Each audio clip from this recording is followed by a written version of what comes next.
தொடர்ந்து நம்மிடையே திமுகவின் கான்ஸ்டன்டின் ரவீந்திரன் அவர்கள் இணைப்பில் இணைகிறார். வணக்கம் திரு ரவீந்திரன், இணைப்பில் இணைந்தமைக்கு மிக்க நன்றி. மகாத்மா காந்தியை நான் அவமதிக்கவில்லை, நேதாஜி பற்றி தான் பெருமைப்படுத்தி பேசினேன். இது இந்த தகவல்கள் பரவி வரும் தகவல்கள் ஏற்புடையதல்ல அப்படின்ற ஒரு விளக்கத்தை ஆளுநர் தரப்பிலிருந்து கொடுத்திருக்கார். இது பற்றின உங்களோட பார்வை என்ன? இது அவர் அடிக்கக்கூடிய 101வது அந்தர்பல்டி.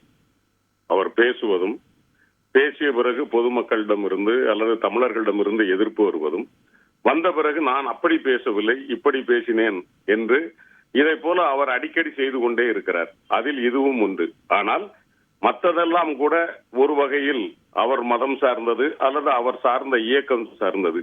ஆனால் நேதாஜி சுபாஷ் சந்திரபோஸ் என்கிற ஒரு மாவீரனையும் காந்திஜி என்கிற மகாத்மாவையும் இரண்டு பாதைகள் அவர்கள் தேர்ந்தெடுத்திருந்தாலும் மதச்சார்பற்ற ஒரு இந்தியா, ஒற்றுமையான இந்தியா என்பதில் இரண்டு பேரும் ஒன்றாக இருந்தார்கள் என்பதை நேதாஜி சுபாஷ் சந்திரபோஸ் அவர்களின் மகளே அனிதா போஸ் அவர்களே மிக தெளிவாக எடுத்து சொன்ன பிறகும் கூட 48 மணி நேரம் கழித்து அவருக்கு இந்த ஒரு ஞானோதயம் வந்திருக்கிறது என்று சொன்னால் எதற்கு இதர் மாதிரியான ஆளுநர்கள் இந்த மாதிரியான கருத்துக்களை தெரிவிக்க வேண்டும்?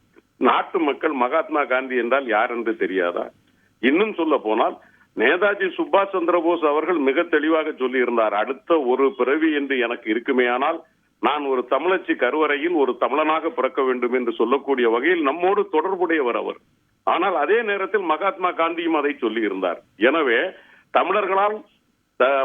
தமிழர்களால் போற்றப்படக்கூடிய தலைவர்கள், அந்த தலைவர்களும் தமிழகத்தை போற்றி பாராட்டியவர்கள். அப்படி இருக்கிற போது இந்த இரண்டு பேருக்கும் இடையிலான பிரச்சனைகளை உருவாக்கி அதில் குளிர்காயலாம் என்று சாமானிய அரசியல்வாதிகள் நினைக்கலாம். ஆனால் ஆளுநர் போன்ற மாண்புமிகு பாத்திரங்களில் உட்கார்ந்து கொண்டு இதுபோல் பேசுவதை குறைந்தபட்சம் இனிமேலாவது அவர் நிறுத்திக் கொள்ள வேண்டும். அது அவருக்கும் நல்லது, இந்த தேசத்திற்கும் நல்லது. நன்றி திரு ரவீந்திரன், இணைப்பில் உங்களோட கருத்துக்களை பகிர்ந்தமைக்கு.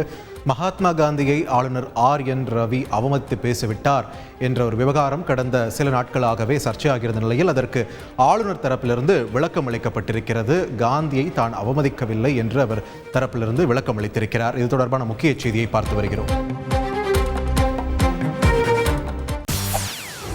செய்திகளை உடனுக்குடன் தெரிந்து கொள்ள உடனே சப்ஸ்கிரைப் பண்ணுங்க.